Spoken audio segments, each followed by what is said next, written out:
This is a combo cast, so it's not just Barbell Shrugged. This is also Spartan Up. Joe DeSena's podcast. Should we go with Spartan Barbell Shrugged or Barbell Spartan Shrugged? Spartan Shrugged. Spartan the Barbell Shrugged up, ass. Spartans don't, just so we're clear, Spartans don't shrug.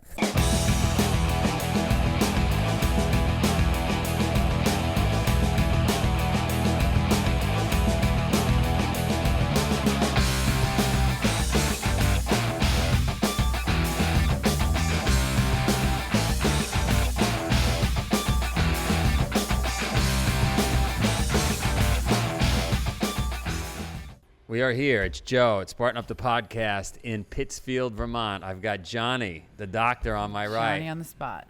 I've got Sephra, the wilderness medicine woman. Wild woman. Wild woman. Wilderness wild woman. Now we're talking. And I've got Colonel Nye on the left, the subordinate. Thank you, Joe. I'd like to know my place. That might be the only time you can say that about you. It's important to know where you're at. I interviewed the Barbell Shrugged guys. I don't know if you know who the Barbell Shrugged guys Very are. cool guys, Yeah, they're awesome. They came to Pittsfield. What's funny about them is the way I met them was they asked me to be on their podcast. And not too long after I was on their podcast, I was in Slovakia. And while I was in Slovakia, somebody came up and said, wait a minute, I know you from the Barbell Shrugged podcast. Wow. And I thought, wow, it made it all the way to Slovakia.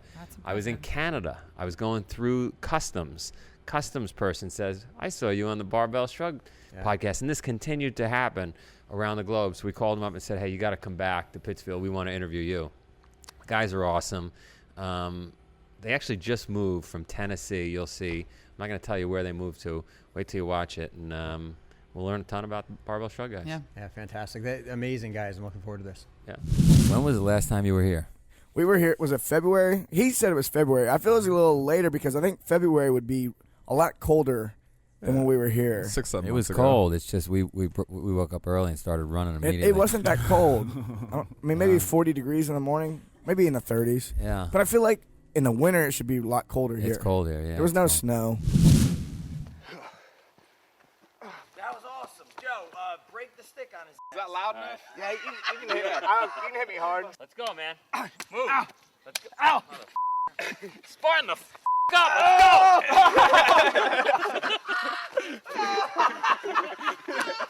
go. Probably was March. Yeah. You guys probably came in March. Yeah. So we worked out. You guys introduced me to what a podcast was. Yeah. I had no idea what it was. We had a blast, right? We spent like an hour on these mics, and then you left, and then fast forward, you probably posted it. How long after you think we met? A week or two. So a week or two later, you posted it, and then I had to travel around the world because I had the book, Spartan Up, Spartan right? Up. And so we did this tour. We went to Frankfurt. We went to London. We were in Slovakia. We were in Czech. And I'm not joking. I was in Canada. I did like... I started hearing some of these stories, and I was like, these are jokes. I am not joking. And some of them, I think Marion was here and with me. And everywhere I went, 1, 2, 3 people came up to me and said, hey, man, I know you. You were on that Barbell Shrugged. I'm talking about in Frankfurt, Slovakia, London, anywhere in the world. And so I said, where? Virgin Islands, right? Virgin Islands. Anywhere I went. Mm-hmm.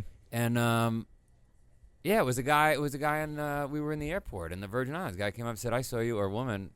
So we said we got to do. We were together, right? We got to do a podcast. So we called you. I don't know if you remember. We got 4 microphones and a camera. And Marion has been miserable ever since. She's like, this is a great idea. And then once you start implementing, it's like, Oh, yeah, no. Joe's told us he did 15 episodes today so far. We did Jesus, this- you never this- go half-ass on anything, This Joe. is maybe 16. And it's a lot of work, man. I don't know how you do it. It is a lot of work. I want to quit every day. But we don't do 15 a day, let's be honest. Yeah, I mean, if I did that many, I would quit. Yeah, it's so much work. And then you start to lose energy. You know, it's hard. It'd be easier to work out, to be honest Well, with you. yeah, the thing about it, too, is you don't want to do a podcast. There's a lot of things you can do where the energy starts dropping and you get tired. I'm sure some people have noticed that there's a couple podcasts where I don't have the energy that I had on the previous podcast or something like that. Because when you start dragging, it's not good anymore. Right. You don't want to post that. No, you got to be pumped. You got to be pumped. So, and I'm pumped to see you guys. You showed up last night. Yeah, we tend to stack trips. So we'll fly to one side of the country, and then we'll stack like 2 or 3 things together. So this trip, we kicked it off. We went to Manasquan, New Jersey first, hang out with Zach Evanesh. Oh, you saw our, Zach. Okay. Our common friend. Yeah. And we went and hung out at his gym one day, and we held a mastermind. So we hold something called a mastermind for people who own gyms and are in the fitness business. So we just kind of get together and help each other develop our businesses further, share ideas, things like that. So we did that for a day. We were invited to Princeton University to speak, and so we each. For some reason, they let us in there. Yeah, we all and we Was it Penn State or Princeton? Tell it was the truth. Princeton. Yeah, Actually, Just Princeton. fucking and then well, what's funny is we got to podcast with some people, and we got to use the same room that Einstein once taught in. Wow. That was a little bit of a mind blow. Yeah. We were like, Yeah. when we did one podcast and we didn't know it, and then the last podcast they were like they let us know that was the case. I was like, oh shit. Wow. And so who'd you interview over there? We got Carl Powley, Yep. Nate Helming, and Dr. Romanoff, the pose running guy. I don't know if Cool. you're familiar with Yeah, his work. Yeah. He was fantastic. Yeah. Nice. And, But- and was that fun? Oh, that was a blast. Had a good Yeah, we time. had a blast at Princeton. It was the National Endurance Sports Summit. Oh, I had heard about that. It landed on the same weekend as our championship. We couldn't make it work. Exactly. Yeah. Because you invited us to that, but Yeah. we had already committed to the Yeah. Princeton deal. Yeah. And the Princeton deal was a lot of fun. We all gave talks we hadn't given before. Yeah. So we got to develop some new content for ourselves. Nice. That's fun for us. So we drive up, and Doug and I were talking like, yeah, I mean, it's going to be a good visit, but, probably our assumption was it would not be as good as the last one. We came up here. We met you for the first time. We got immersed in this community, which is amazing for the first time. We thought, well, initially, that was that first sugar rush. We're discovering something new. We'll come back. It'll be familiar. It'll be great, but not quite as good. Now it's better. Cool. We came into that event last night. We thought, is there Joe got a wedding or something going on? We get a free dinner or something cool. We walk in and go, we recognize him, and there's a lot of interesting I people knew there was here. an event going on, but I didn't know much about the event because when I can't go to something, I just block it out of my mind. Sure. Well, I thought it was going to be over by the time we got here. I didn't realize it was still going to be going on when we got here on Monday night. Like, we showed up after working out yesterday morning and then driving for 6 hours, and we're in our workout clothes, shorts, and light T-shirts, basically like I'm wearing right now. And then we walk into like a dinner party where everyone's drinking wine and shit, and we were like, And talking about how they're going to change the I didn't world. know, They're like, I didn't I'm know this was happening. Yeah, they're like, I'm an author. I wrote this book. And I'm like, I just drove 6 hours in a minivan. Where'd we put you? Are you in Oh, Trailside? the Trailside Trailside Inn. Love that place. You're with Josh. Good. I'm really happy about that because the first time we came up here, I was like, my wife needs to come up here with me next time I come up. And because we stacked the trips and she came with us this time, but I don't think deeply about much of anything. But That's your problem. but we got up here, I was like, we get to stay in the Trailside Inn. I was like, this is where I wanted to bring you. So, We got Katie and Kevin now in the general store. Did you met them? They cooked for you last Oh, they're night. amazing. This place the is food here- ridiculously good. The food here is incredible. So Kevin, I would say this is my favorite place to eat breakfast in the whole world. I call it the capital THE General Store. we can The we can General deliver. Store. We can I deliver. ate 2 breakfasts this morning and additional eggs. Did you really? Crushed it all. Well, you did. So You did the good. burpees, but Katie and Kevin, who are- 300 burpees this morning. He was doing $14 million a year down in New York in a restaurant. He was a top chef. Yeah. When we went down to Richard Branson's island, they knew him. So Wow. so like Wow. so he says to Jeez. me, he had done the death race, right? He was in that community, and we were just up to our neck with frustration, like we needed people to run these businesses. And Kevin raises his hand with Katie and says, "I'm in. We're gonna." And I'm like, "You're doing $14 million in New York. You're gonna come up here and do $14? That's not right." Nope. It's our dream. We want to live in Vermont. So they're here now, probably 6 or 7 months, and they are killing it. Mhm. Literally, I lost money in this place. I took it over in 2005. 9 years I've lost money. They've been here 5 months. They're making money. Wow, it's the mindset, right? A It's guy just- who's well, going to they- give up $14 million a year to take on a new challenge because he knows he can do it again. That's the fucking guy you want on your team, right? Well, if you Yeah. can be successful in Manhattan running anything, you probably can be successful anywhere, right? I don't know about that. I would argue if you could be successful in Vermont, you could be successful anywhere, right? I was thinking Frank Sinatra should have sung Vermont, not New York, New York. Right? If you could be successful here. It's tough here. I mean, 400 people in There's town. just not a lot of people to do business with. Not a lot of people. Yeah. But you were talking about the World Championships. Yeah, that's not the death race. That's something different. Is that right? So basically for Spartan Race, you've got the sprint, 3+ miles. You've got the super, 8+ miles, and then you've got the beast, 13+, like a half marathon. So all with obstacles. This is Spartan Racing. Spartan Race. You're the founder for people that don't know you. Yep, I'm the founder of Spartan Race. We started 2010 in here in Pittsfield. So anybody that was feeling bad for me, in the story I was just talking about with all these businesses not working, Nobody's feeling bad for you. nobody's feeling bad. No. The good Not news, now. the good news is Spartan Race, probably did better because I was hurting everywhere else here in Vermont, right? So there's The something. same thing was applying to you. You had to make that work. I had to make it work. So anyway, you got these 3 different distances, and the reason we did that is we wanted to emulate triathlon. So triathlon's got distances as well, and you can work your way up to an Ironman. We think we're going to have an Olympic distance Spartan Race. We tested it this weekend. Oh, man. And it won't be bigger. It'll just be faster, and we think we're going to get it in the Olympics. That's our goal. We're gonna work to get it in the Olympics. People would love to watch that. We With would love to cameras watch along it. the course. Yeah. Like they do with the cycling and stuff. You can see the cameras Yeah, I on the course. know. It's going to be insane. I'm going to tell you, I'm embarrassed about this. This morning, thanks to you, with your podcast, we were doing a podcast with Ben Greenfield. You know Ben Greenfield? Yeah. Oh, we know Ben. He came on the show. All right. So I got a funny story about Ben. I got a funnier story. I hope so. So I'm with Ben this morning, and I've got another podcast lined up, so I can't do Ben. So Ben had already dived into our pool, and it's like 35 degrees this morning, and he's sitting in the pool, and he's freezing, right? And so I'm doing Ian Adamson. He's a world-class athlete. He holds all kinds of world records. We're talking to Ian. Ian's done. Ben is now purple because he's been sitting in the pool waiting to do this podcast. And we take him out of the pool, and I said, why don't we fake, like a recovery, like we're going to do mouth-to-mouth resuscitation. So I go to put my hand to block my lips from hitting. My lips land right on his lips. We were both so pissed. Hey, I'm gonna revive you right now. You ready? So what happened? How did you miss? It was terrible. I closed my eyes because it was so weird to begin with, and they just landed on his lips. It was terrible. I'm gonna make you. This is on camera? This is on camera. It was You have it? Oh, man. Oh, we gotta edit that in. terrible. We do. I'll make you feel better. Doug and I actually kissed accidentally. How did that happen? Wait. See, when he said my lips land on his lips, but you didn't say you kissed him. You said we kissed. And that's not the same thing. I looked into Doug's eyes and we knew. We Okay, would give this okay. love a Yeah. try. Give it a chance, Our Mike. lips touched accidentally. Yeah, once. see? No, That's what he were said. you on a microphone? Is that how it happened? Or how? No, No. we were doing jujitsu. Later that night, don't we were know. like, "Hey, so Don't about what remind her. happened earlier? What happened earlier? You're right. Nothing happened earlier. Nothing at all happened earlier. Isn't that, it's aggravating. It's forever. So nobody thinks that soda is healthy in any kind of way. That's not a debatable point, really. What do you think the answer is? I mean, if it was me, I'm going to sound like a nutcase here, but I would have everybody wake up at 5 a.m. I'd have like a siren that goes off nationally. Everybody be in bed by 8. We'd get rid of alcohol, and we'd be on like celery water and maybe some grass-fed beef for you. The healthy 1984. It'd be unbelievable. It'd be unbelievable. Everybody'd be working hard. You'd have to sweat every day. There'd be 1 year like mandatory military like Israel. It'd be, but I'm a little extreme. Yeah, I think that a lot of times people want that type of society when there's like a goal for the society. But like, again, who's directing that? And are they smart enough to direct that? And I think a lot of innovation comes from people who wake up at 10 a.m., smoke a bowl, and then Make art. and then go on about their day being creative. And so Yeah. I think there's a balance. There's definitely needs to be people like yourself, and there needs to be people probably out on the West Coast doing such things. I'm a big fan of both.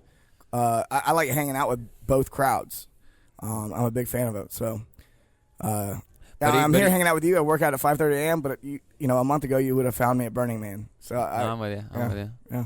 Did you meet Skywalker, by the way? I did. He's Yeah, great, isn't he? I met him in the Doug? Reno airport. Oh, he told me that, Then yeah. I ran over to him last night, and I was like, dude, I f***ing met you like a week ago in Reno. Isn't that fun? He's the best. Yeah. He's the best. He's a Yeah, cool-ass he's cool. dude.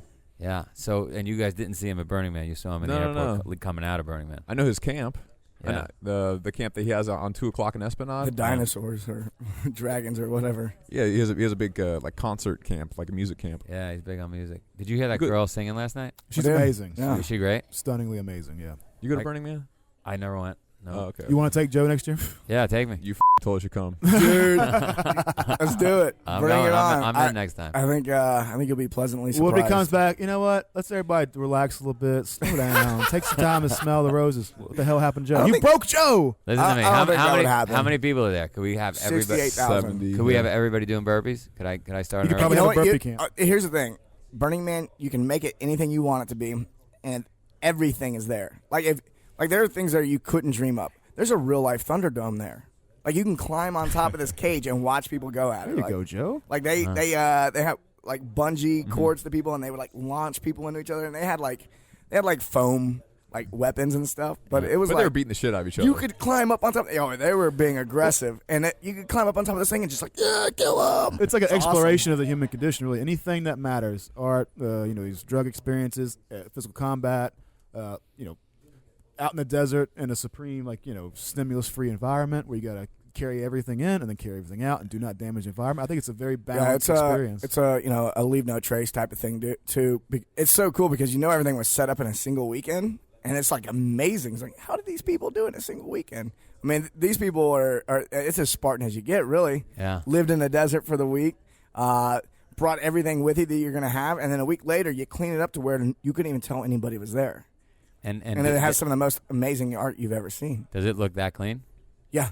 Spotless? Yeah. Like they got every wrapper, everything? Yeah, especially our nothing on camp. the Our ground. camp is like, I mean, we're picking up like we had carpets there and stuff, and there was just a tiny piece of carpet on the ground. We picked it up. I hope you're not sitting still while you listen. If you are, you better get a burpee break in.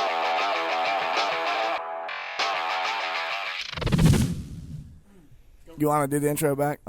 Here we are at Spartan Shrugged at the General Store in Pittsfield, Vermont. You guys cool with that, or you want to go Shrug Spartan? Nah, I like the Spartan Spartan Shrug. Shrug. Yeah, that's legit. Hey, so we came up here to do. You're doing this event called 431 Project.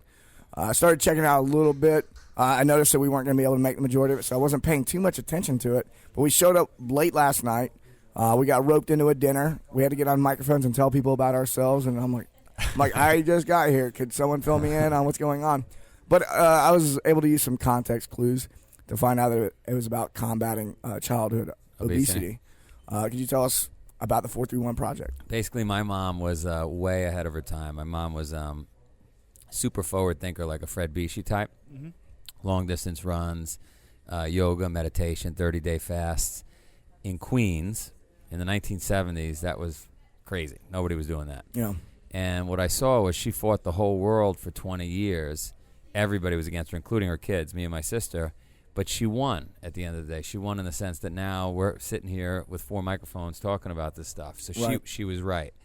And she impacted my life. I impacted 20 people's lives. So I said, what about these kids that don't have a mom willing to fight the whole world, right? How would they ever learn that Oreo cookies or whatever maybe aren't that good, right? Yeah. And maybe you should. I mean, they're really good, but they're just not good for you. Yeah. Yeah, they're know what I mean? fantastic. So I said, all right, we got to come up with a plan. There's no way I could pull this off alone. It's too big of a mission, right? How do we get kids fit? So can I invite a bunch of fire in their belly kind of people that just get shit done? People like you guys. Anybody that just can get behind something and make it happen. Could we get 300 people to show up, 200 people? I have no 10 people. I don't know what's going to happen. So we named it the 431 Project because in 431 BC, Empiricles came up with earth, air, water, fire, 4 elements. Today's 4 elements for most of us are couch, donut, car, phone, whatever, right? We don't interact with the correct 4 elements. Mm-hmm. Could we bring people back to that? And we invited a bunch of people. We didn't know what was going to happen. You guys showed up.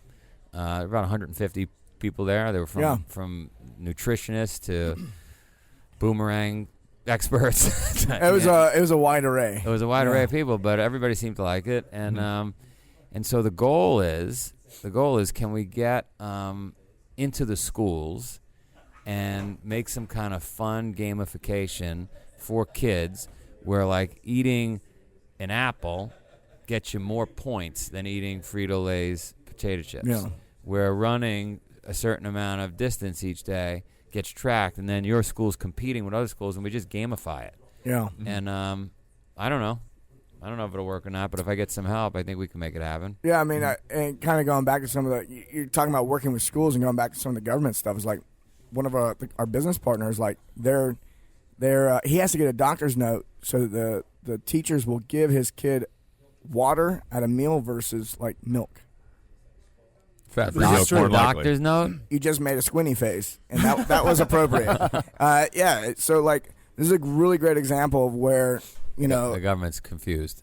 Well It's the first intentioned, time. but in a terrible way. Yeah, so yeah, I think the intentions are right, but the system is so full of BS, and that you Well, they working inside the schools might be kind of tough. Like you might have to, in my opinion, is like I wasn't here for all the discussions over the weekend. It's like most systems, like you know, you look at medical, you know, some of the stuff that's happening in hospitals and stuff too is like sometimes it's just not worth trying to change something because it's so far on one side of the spectrum.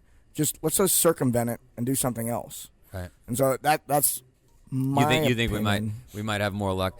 Well, my other idea. I like there's a lot I like of to ideas. approach things from like an entrepreneurial perspective versus let's get in the government and try to make change. I mean, they tried to do that in the '60s, and It's tough. we now have like, you know, a Democrat dropping bombs on people Yeah, on the right. other side of the world. So Well, another idea. I mean, there's lots of ideas that came out of the weekend, but another one is, can we just get kids signed up for races? Any kind of race. Could be a 5K, could be a Spartan race, could be anything. yeah, And because what I found, I don't know if you guys agree with this, it could be a weightlifting event. yeah. But you get a kid signed up for an event, you get a human being signed up for I an was gonna event. say, kids, Yeah, you get a I need the same thing, right? Yeah, Me too. All of a sudden, you're training now, yeah. right? Because you Yeah. got competition coming. Yeah, you just need a reason. You need a reason.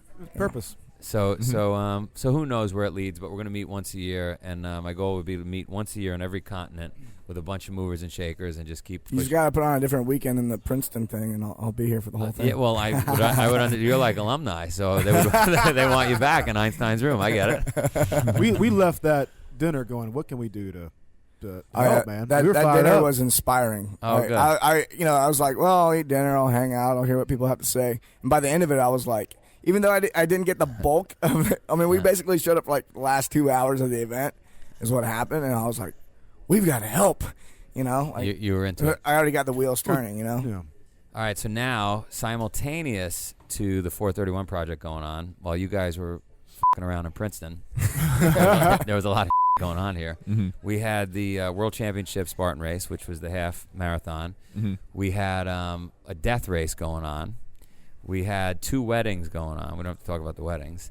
And we had we tested an Olympic course because we want to get this thing in the Olympics. So my team had turned to me at some point. Yeah, my team turned to me at some point and said, "Why would we have like 7 events on the same weekend in the same In a place?" town of 400 people. Well, because of you, actually, is the reason. And I'll tell you how this ties into you. Because of us. Yeah, because Oh, of you. jeez. Because you gave us this idea for the podcast. So I've been running around interviewing people, and I interviewed this Special Forces guy. And I said, how do you grow? How do you get better? And he said, here's what we do. He said, we take our guys, and we push the limits. And as soon as we get complacent, we push the next limit. Yeah. And so this was just pushing the limits this week. And what could we do? All right, we're doing 2 weddings. Let's add something else. All right, we're doing championships. Let's add 431. And let's just see if it breaks. Let's just keep pushing until something breaks. Right? But nothing broke. So now we can go to 9 events, right? Wow. We almost had a break. So here's a great story no one knows about. So it's Saturday afternoon. You guys are messing around in Princeton. I'm looking for you up here. And we're filming with NBC at the World Championships, and our attorney gives me a call. Oh, that's never good. Not good. He's on the mountain. He's at Killington where this is going on, and he says, we got a problem. I said, what's the problem? He says, got a guy underwater 10 minutes. He goes, I'm shutting down the obstacle. We got a problem. So I'm thinking, how far away am I? I'm processing this very fast, faster than I'm speaking to you. I start running. I'm stripping off my stuff, going as fast as I can. I'm thinking, all right, I got to get 50 volunteers with me quick. We've got divers. We got 10 divers there looking, but it's a big pond. And so if I got 50 guys and we all dive in, we'll find this body and maybe we'll save this guy or girl, whatever we got. I get there. I round up 50 people. By the time I make it the 100 yards from where I got the 50, there's one guy left behind me. They all dropped off, right? They don't want to really go in the water. I strip down to my underwear. I dive in. It is so cold, this water. So cold that I think this guy's dead. Like there's no way somebody's under this water, this cold for 10 minutes, right? Swim out to the little dock. I run into the divers. I'm asking them where we stand. They're looking. They've broken it into quadrants. They're looking for the body. it's looking pretty bleak. Right now, I'm starting to get cold. I'm in my underwear. They're all in wetsuits. And turns out there was nobody underwater. Nobody was there. Here's what happened. And the same thing happened last year. There was a 3-person team. Now, we got 10,000 people going through this race. There's a 3-person team. They all went in the water. One guy comes out, turns to our staff, and says, hey, my buddy, I didn't see him. I think, he might be still under. I'm going to continue, he says. But right, so he takes off. What a teammate! Fuck that guy. Let's go. Yeah. So we're digging around. Now it was good because it gave us some practice. Right. It's good to do a fire drill every once in a while. Yeah. But it screws things up. I mean, you stop the whole race. Last year, what happened? It's midday, same race. How'd you guys figure out that he wasn't in there anymore? We have a tracking device on everybody.